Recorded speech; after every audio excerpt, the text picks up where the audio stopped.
Olá, queridos. O nosso estudo de hoje está acontecendo num lugar diferente.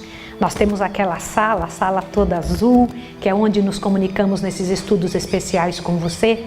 Mas hoje estamos aqui com os alunos, porque é uma aula. Eles estão estudando sobre a natureza de Cristo, a natureza do pecado, sobre salvação. E este assunto que vamos estudar também acabou acontecendo no mesmo momento e é sequência do que eles precisam saber. Então eu quero incluir você, a sua casa, a sua família, para que possamos estudar juntos esse assunto tão importante para o reino de Deus. Só que antes nós vamos orar. Quer orar junto comigo? Vamos clamar a Deus. Deus está ouvindo você. Vamos orar? Santo Deus e amado Pai, bendito seja o Teu nome, Senhor, pelas riquezas de Tua graça, de Tua glória, de Tua bondade. Sabemos que precisamos estudar todos estes assuntos com os Teus filhos ao redor do mundo. E hoje, Senhor, pela alegria que o Senhor nos dá, temos mais um pedacinho do grande plano da redenção para estudarmos juntos, em nome de Jesus. Amém. Abra sua Bíblia no livro de Efésios, capítulo 1. Eu tenho algo grandioso para você no livro de Efésios, que vai fazer com que você encha o seu coração. O nosso estudo de hoje começa com essa partezinha. O assunto é como ser salvo. Como é que acontece a salvação? De que jeito que aquilo que Jesus deu para nós de forma tão poderosa que só Ele pode dar, acontece na nossa vida? Como sermos salvos? Agora dá uma olhadinha em Efésios capítulo 1, que é o meu desejo para você.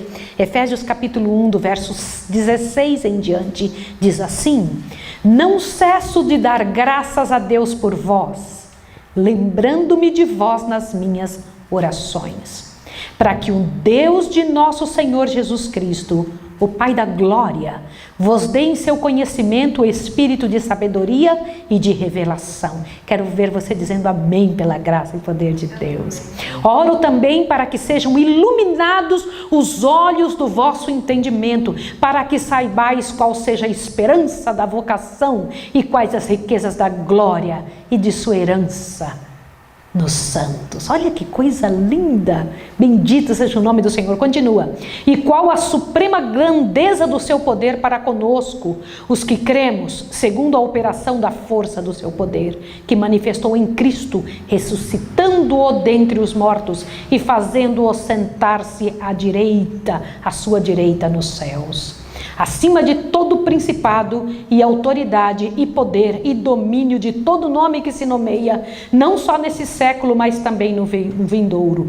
E sujeitou todas as coisas debaixo de seus pés, e sobre todas as coisas o constituiu como cabeça da igreja, que é seu corpo, a plenitude daquele que enche tudo em todos. Amém. Louvo o nome de Jesus. Mas como sermos salvos? Amigos queridos, eu tenho pensado muito nisso. O desejo e a alegria de todo cristão é ser e estar do jeito que Deus quer. Não é verdade? O reino de Deus tem que ser visto e vivido na terra. O venha o teu reino que Jesus falou. E o reino de Deus deve vir em nossos negócios, na nossa vida, na nossa história pessoal, no nosso casamento, no nosso namoro, na nossa sexualidade, em tudo. Venha o teu reino, tem que estar em tudo da nossa vida. Devemos implorar a Deus que nos ajude a ver e entender como isso se processa. Você já parou para pensar como é que se processa a salvação? Como é que ela acontece? Porque existem verdades a respeito da salvação que devem ser entesouradas no coração. Se começarmos a ler a palavra de Deus, vamos entrar em uma sabedoria de cuja riqueza mal suspeitávamos, uma seiva restauradora. Eu percebi que alguns sofrem a religião ao invés de fruí-la. Já parou para pensar nisso? Infelizmente, a maioria dos que se consideram seguidores de Cristo sofrem a religião ao invés de fruí-la. Isso é muito sério. Quando paramos para pensar sobre isso, deveria haver uma grande quantidade de pessoas pensando, falando a respeito disso. Mas quando se fala com tristeza, se fala com angústia. Por quê? Porque não sabem o que se passa no coração de Deus quando Ele pensa em salvação. A graça oferecida por Deus mata a nossa fome e sede espiritual. Tira-nos do cemitério da inanição e nos coloca junto à fonte que sacia plenamente o espírito. Vamos abrir a Bíblia de novo em Efésios, agora capítulo 2. Abra comigo que eu quero te mostrar uma coisa grandiosa. Lembra, o assunto é como sermos salvos. Então em Efésios 2, do 1 a 10, você vai ver que nestes 10 versículos encontramos 3 tipos de obras. Do verso 1 a 3 encontramos a obra de Satanás contra nós. Quer ver? Primeiro a obra de Satanás contra nós. O verso 1 a 3. Vamos ler juntos? Olha, vamos lá. Efésios 2, de 1 a 3 diz: Ele nos vivificou, estando nós mortos nos nossos delitos e pecados. Essa é obra de quem? De Satanás em nós. Nos quais andastes outrora, segundo o curso deste mundo, segundo o príncipe das potestades do ar, do espírito que opera nos filhos da desobediência. Entre eles, todos nós também antes andávamos no desejo de nossa carne, fazendo a vontade da carne e dos pensamentos, e éramos por natureza filhos do quê? O que diz a tua Bíblia? Da ira, como também os demais. Você entende que esta é a obra de Satanás contra nós? Do verso 1 a 13 é a obra de Satanás contra o ser humano. Agora o verso 4 a 8, a obra de Deus por nós. Quer ler isso? Olha, a segunda obra que você encontra em Efésios é a obra de Deus por nós. Verso 4 a 8, vou ler com vocês.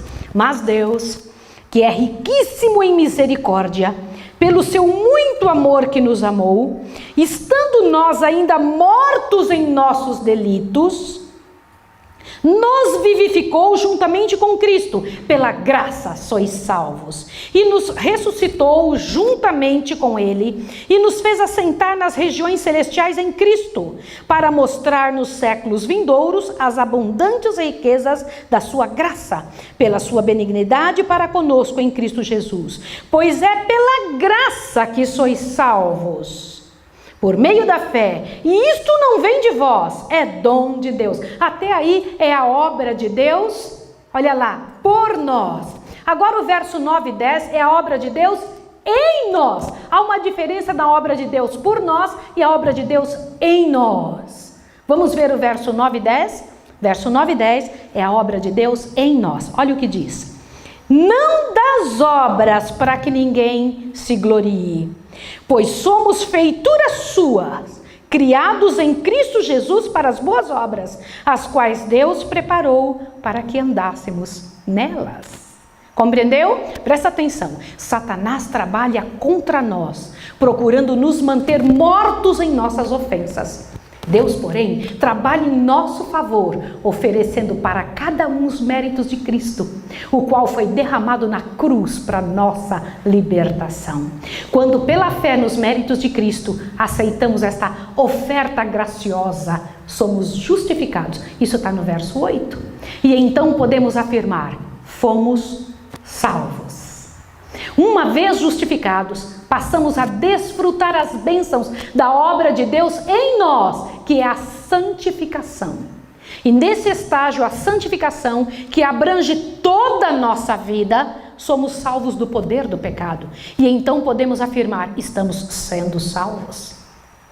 E em Efésios 2:10, o apóstolo Paulo afirma que somos feitura de Deus, criados em Cristo Jesus para as boas obras. Da raiz da palavra feitura, em grego poiema, vem o termo poema. Isso quer dizer que toda pessoa justificada pela fé e que permanece ligada à videira verdadeira, lá de São João 15:15, se torna um belo poema de Deus. E o mesmo apóstolo Paulo afirma que o cristão santificado pela graça é uma carta conhecida e lida por todos os homens. Uma carta de quem? De Deus.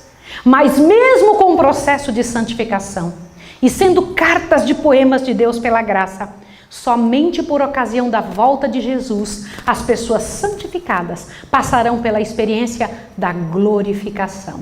E então poderemos afirmar: agora estamos para sempre libertos do poder e da presença do pecado.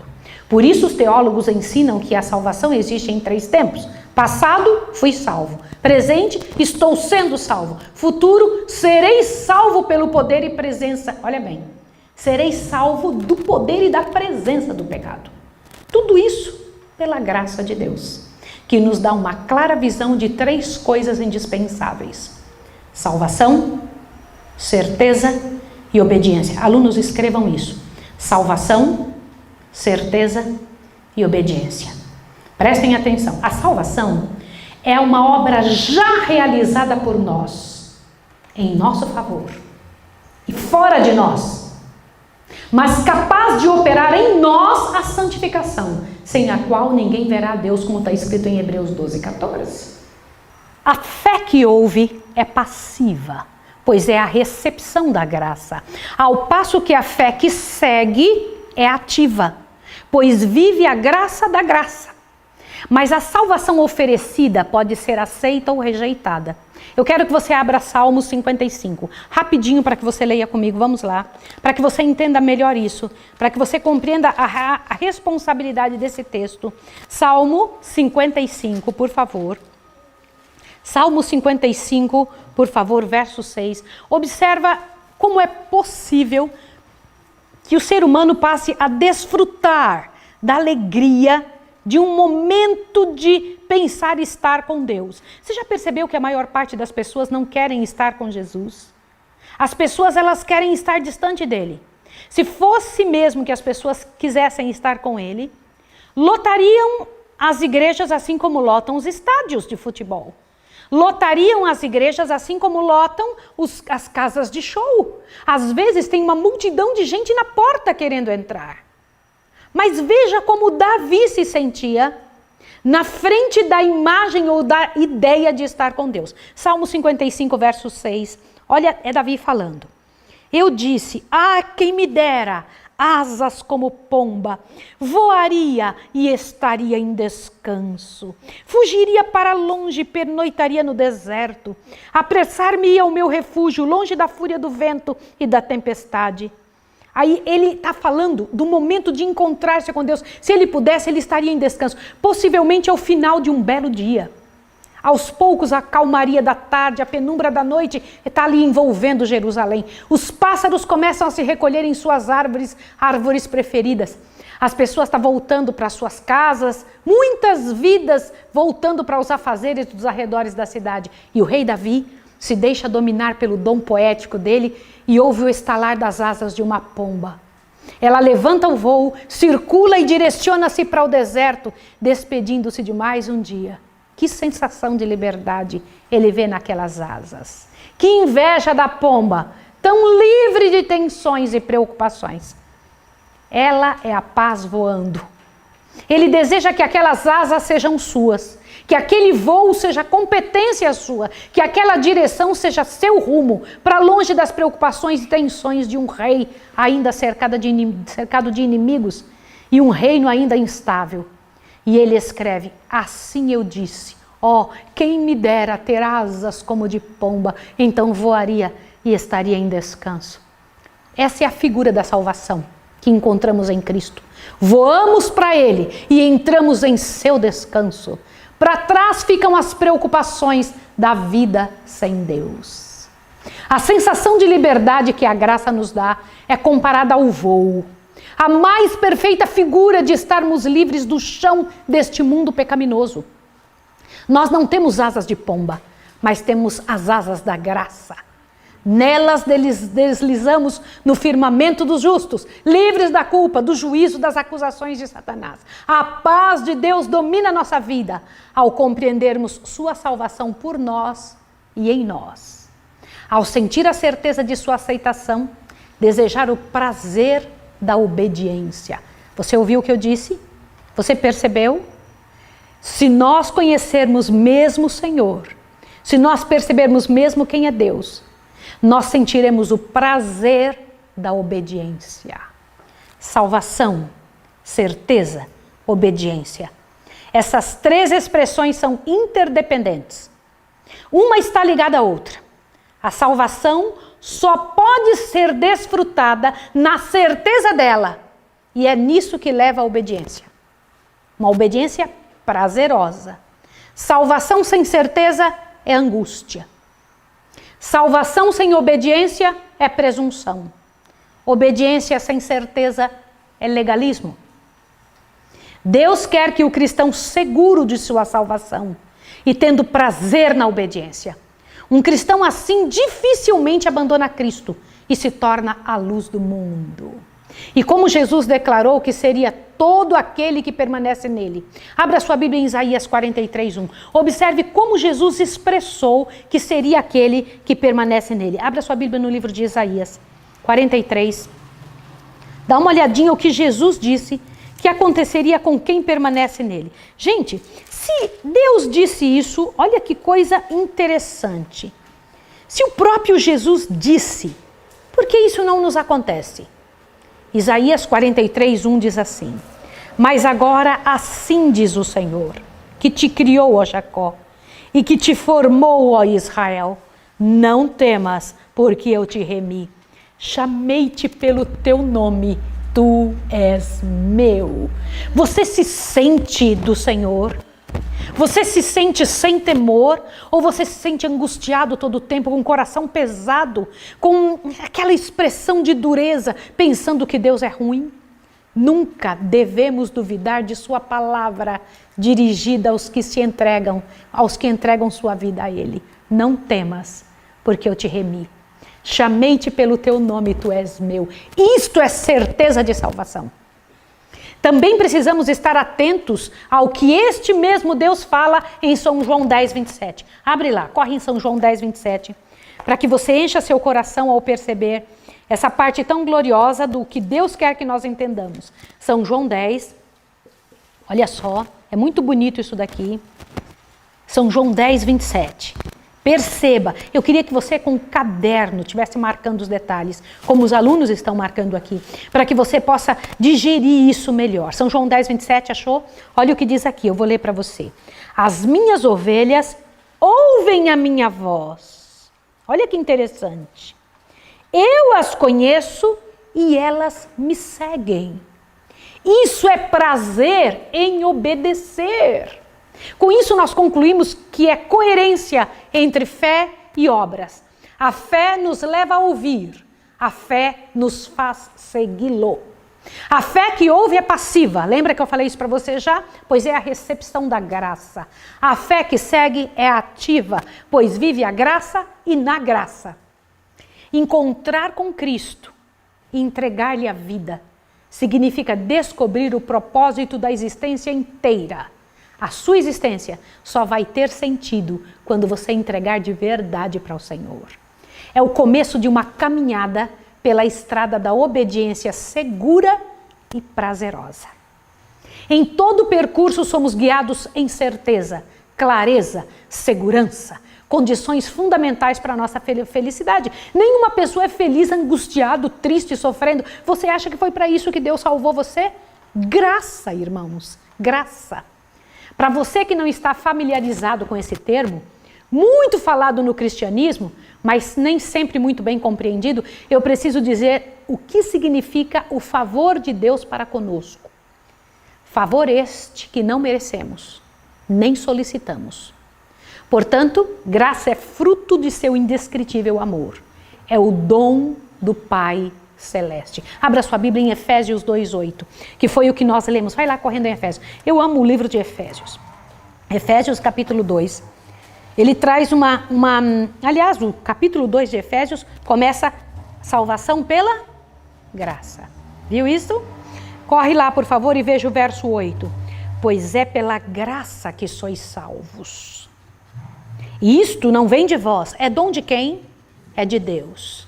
Podemos compreender através de Efésios 2:8 que graça é tudo que Jesus Cristo conquistou por nós em sua vida, morte e ressurreição. E que nos é oferecido. O que é uma coisa oferecida? E desfrutamos ou podemos desfrutar. Abre bem o seu ouvido agora para o que você vai ouvir. Jesus conquistou o direito de nos perdoar ao viver sem pecado e ao morrer nossa morte na cruz. Isso é graça adquirida. Presta atenção nisso. Jesus pagou os nossos pecados e estendeu seu perdão a todos. Isto é graça oferecida. Jesus acolhe em seu reino todos os arrependidos de seus pecados. Isso é graça creditada. Jesus dá o poder para vivermos como seus filhos. Lembra em São João 1,12? Isso é graça habilitadora. Veja, tudo vem dele, desde o primeiro detalhe até o último, tudo vem dele. Meu desejo é que essa graça poderosa nos eleve a um nível espiritual que o Senhor planejou para nós, para junto de si, agora e por toda a eternidade. Graça é liberdade da escravidão, da desobediência. Não um aval para a libertinagem. Espera um pouquinho só, que eu preciso te explicar uma coisa. Por que eu disse que é uma liberdade da desobediência? Você já percebeu que quando estamos em desobediência, escravos. Quando uma pessoa, por exemplo, uma pessoa que fuma, você pensa que ela fuma porque ela é livre ou ela fuma porque ela é escrava? Para pensar. Não pense em uma pessoa que pode dizer assim, não, eu paro a hora que eu quiser. Um drogado, uma pessoa que faz uso de drogas e não consegue sair. Ela é livre ou ela é escrava? O pecado não nos torna livres. Olha bem, a graça não é um aval para a libertinagem, para fazer o que a pessoa quiser. Graça é alegria em Cristo. Não falso entusiasmo de conivência com o pecado, claramente condenado na palavra de Deus. A graça nos habilita a amar o pecador, mas não valida a licenciosidade do mal. O profeta Isaías ilustrou a divina experiência de viver na graça ao compará-la a um voo de águia, um voo altaneiro, um voo alto. Mas os que esperam no Senhor, lembra? Renovarão o quê? As forças. Subirão com asas como águias. Correrão e não se cansarão. Caminharão e não se fadigarão. Isaías 40:31, lembra? Convido você a voar nas asas da graça. A flutuar na amplidão do amor de Deus, que foi capaz de amar uma raça que só merecia a morte eterna. O que é salvação? Uma obra fora de nós, sem nós e para nós. Grave isso comigo. O que é salvação? Uma obra fora de nós, sem nós e para nós. Eu queria que você gravasse isso. Vamos gravar juntos? Eu quero que você que está aí repita. O que é salvação? Uma obra fora de nós, sem nós e para nós. Olhe bem. Para você entender melhor isso, vai para o livro de livro de Atos. Vamos lá. Atos, corra no livro de Atos para que você veja algo interessante que vai acontecer com os nossos irmãos Paulo e Silas, tá bom? Eles estão pregando a mensagem da vida. Aliás, ninguém consegue ficar em paz. Olha só, 16, tá bom? Atos 16. Abriu? Paulo e Silas estavam presos em Filipos por causa do nome de Cristo e seu evangelho. Agora veja que eu vou ler para você aqui para que você entenda. Eles cantavam louvores a Deus quando um terremoto sacudiu e abriu a prisão. O carcereiro tomou a espada para suicidar-se, temendo pela fuga dos presos.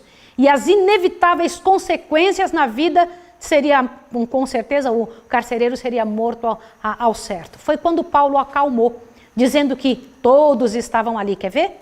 Agora, ainda desesperado, a pergunta desse carcereiro para o servo de Deus. Vamos ler juntos? Diz assim, o capítulo 16, verso 19 em diante.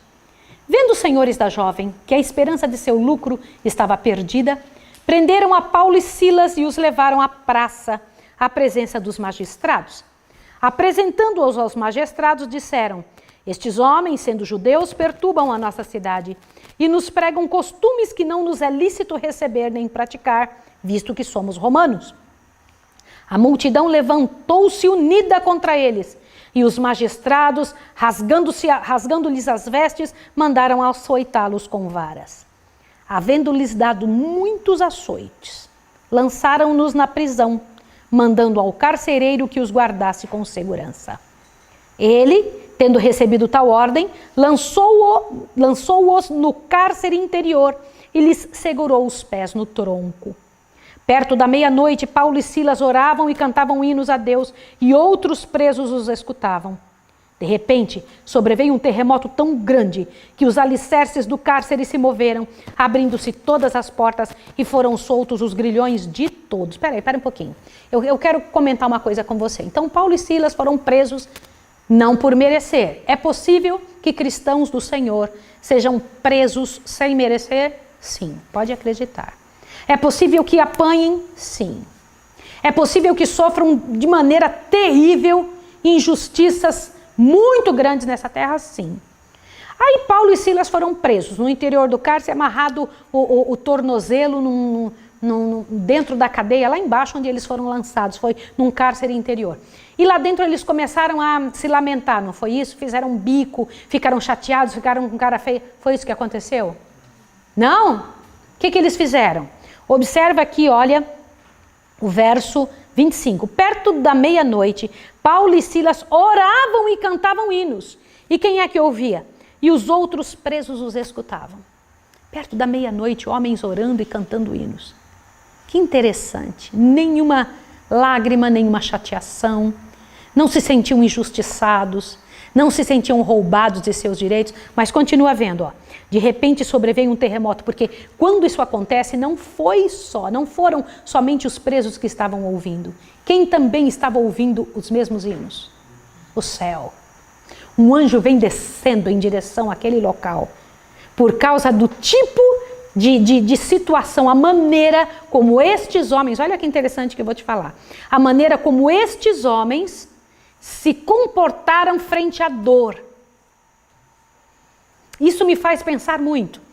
E então eles foram soltos, mas quando o anjo retirou dali da tornozeleira, né, do pé de Paulo e de Silas, quem também foi solto?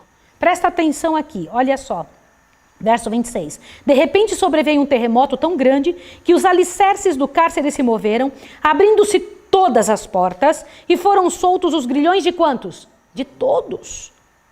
Peraí, o Senhor soltou essas pessoas por quê? Você acha que eles estavam presos, esses outros presos, pelo mesmo motivo que Paulo e Silas? Jamais. Eles eram presos sérios, estavam amarrados dessa forma lá embaixo. Mas o Senhor Deus os soltou por quê? Avante. Acordando o carcereiro e vendo abertas as portas da prisão, tirou a espada e quis matar-se, pensando que os presos tinham fugido. Mas Paulo bradou em alta voz: não te faças nenhum mal, que quantos estamos aqui? O que diz na tua Bíblia?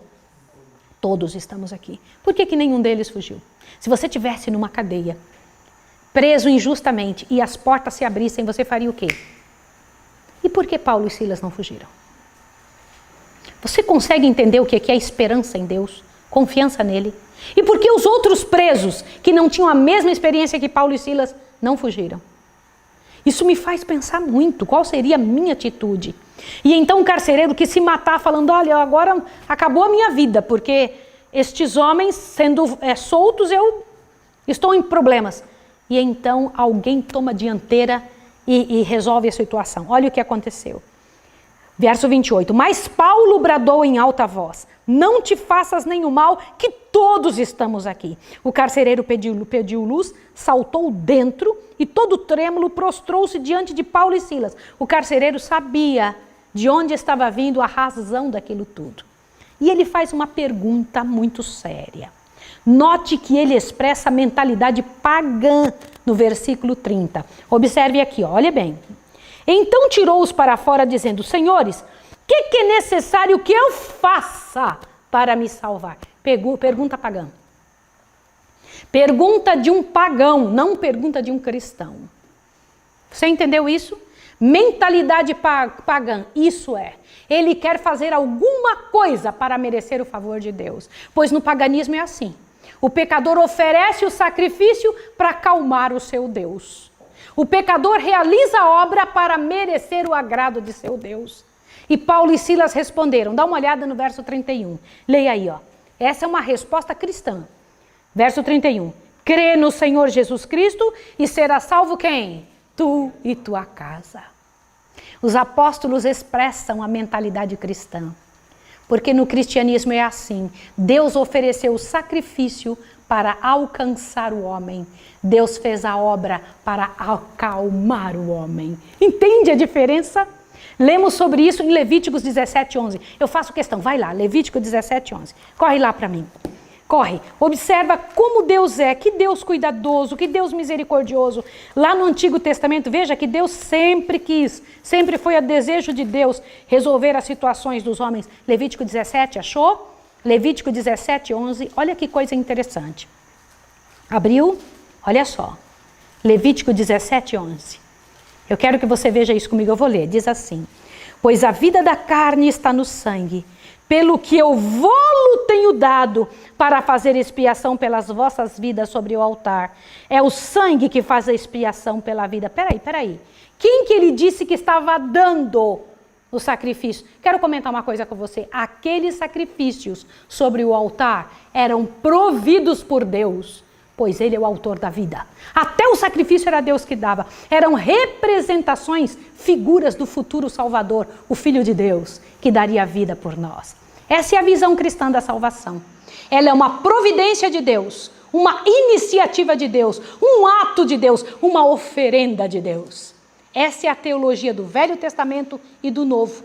O sacrifício pelo pecado é um ato de Deus e de si mesmo. É pleno e incompreensível e maravilhosamente real. A palavra de Deus diz que Ele entregou o seu Filho em nosso lugar. Você quer ver isso? Vamos dar uma olhadinha nesse texto fantástico que está em Romanos 8:32. Vamos lá? Abra sua Bíblia no livro de Romanos. Eu quero ler com você isso. Abra sua Bíblia.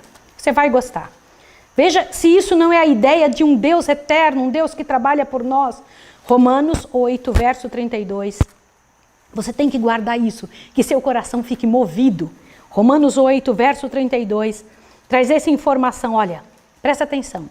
Aquele que nem mesmo a seu próprio filho poupou, antes o entregou por todos nós, como não nos dará também com ele todas as coisas?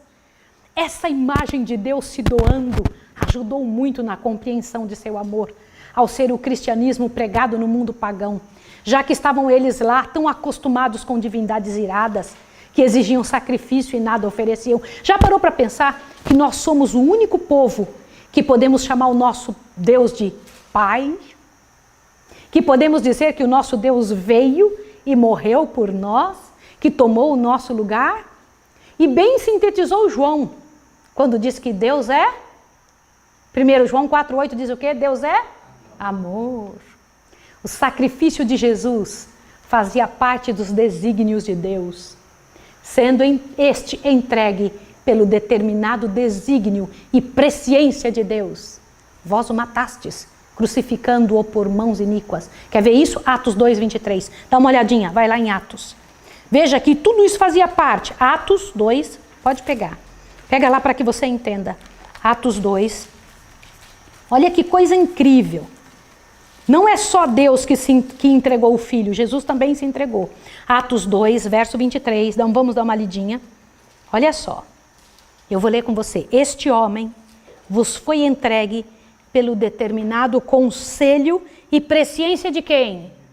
Oh, meus irmãos, não foram só os judeus que Deus também queria que Jesus morresse. Você entende isso? Presciência de Deus, tomando vós o crucificastes e matastes pelas mãos de injustos. Nossa salvação começou na mente do soberano do universo. Você consegue entender isso? Nós também lemos que Jesus se ofereceu. Jesus se ofereceu amorosamente. A entrega de Jesus não partiu de nenhuma pressão exterior. Essa entrega dele foi fruto de seu amorável coração. Quer ver isso? Pega Gálatas, capítulo 2. Pega lá, por favor. Essa era a compreensão de Paulo. Quer ver? Gálatas 2. Vai lá, abre a sua Bíblia em livro de Gálatas, capítulo 2. Gente, como é bom poder ter a Bíblia dentro pertinho de Efésios, tá, Gálatas? Gálatas capítulo 2, por favor. Gálatas capítulo 2, verso 20. Você vai ver aqui, olha só, observe o que Paulo diz, porque essa era a compreensão dele. Gálatas 2, verso 20. Estou crucificado com Cristo, e já não vivo, mas Cristo vive em mim. A vida que agora vivo na carne... Vivo-a na fé do Filho de Deus. O que está escrito mais? O que está escrito na sua Bíblia? Que me amou e a si mesmo se entregou por mim. Isso não é tremendo? Isso não é grandioso? Aí em Efésios, para frente você encontra Efésios. Efésios 5, você vê que não foi só Deus que entregou o Filho. O próprio Jesus me amou e se entregou por mim. Efésios 5, corre em Efésios, por favor. Efésios capítulo 5, verso 25. você encontra o seguinte, observa aqui. Vós, maridos, amai vossas mulheres, como também Cristo amou a igreja e a si mesmo se entregou por ela. Veja que era algo que o Pai queria e que Jesus queria. 1 Timóteo, corre em 1 Timóteo. Por favor, corre lá em 1 Timóteo, você vai gostar muito. E quando eu vejo você dizendo assim, amém, sabe por que você diz isso? Porque é verdade mesmo. Porque é assim. 1 Timóteo, capítulo 2. Por favor, 1 Timóteo, capítulo 2. Versos 5 e 6. Ai, que coisa linda isso, viu? Olha só, 1 Timóteo, capítulo 2. Versos 5 e 6 diz assim: porque há um só Deus e um só mediador entre Deus e os homens, Jesus Cristo, homem, o qual se deu a si mesmo em resgate por quantos? Por todos, para servir de testemunho ao seu tempo. Olha bem, também o próprio Jesus falou desta voluntária entrega de sua vida no Calvário. Sabia?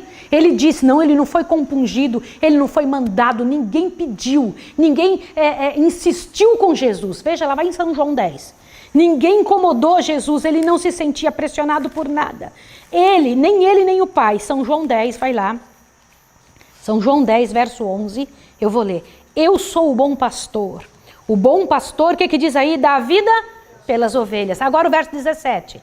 O verso 17, observe o verso 17, diz assim: por isso o Pai me ama, porque dou a minha vida para tornar a tomá-la. Não é lindo isso? Vemos claramente que nossa salvação foi idealizada e realizada fora de nós, sem nossa consulta e muito menos com a nossa participação. Toda participação na salvação é como beneficiados. Jamais na sua providência. Sempre seremos objetos, alvos, nunca autores. A autoria foi e sempre será obra de Deus.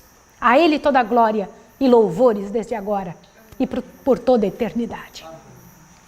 Os apóstolos chamaram a atenção do carcereiro que a salvação é uma obra realizada por nós, fora de nós e sem a nossa participação. Eles disseram, creia em Jesus. Todas as vezes que a Bíblia fala de salvação como providência, fala desse feito de Deus como um fato histórico, uma obra já concluída e oferecida ao pecador como um presente. Esse foi o ensino do nosso Senhor Jesus. Em sua conversa com Nicodemos, ele disse isso. São João 3,14. Abra lá, dê uma olhadinha. São João 3,14. Aí mesmo, você está em São João.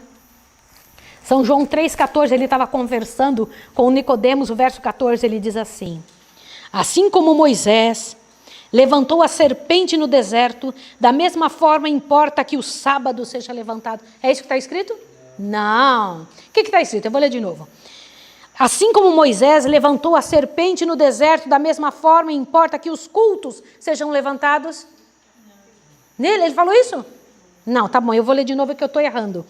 Assim como Moisés levantou a serpente no deserto, da mesma forma importa que as vestimentas corretas sejam levantadas, é isso que diz?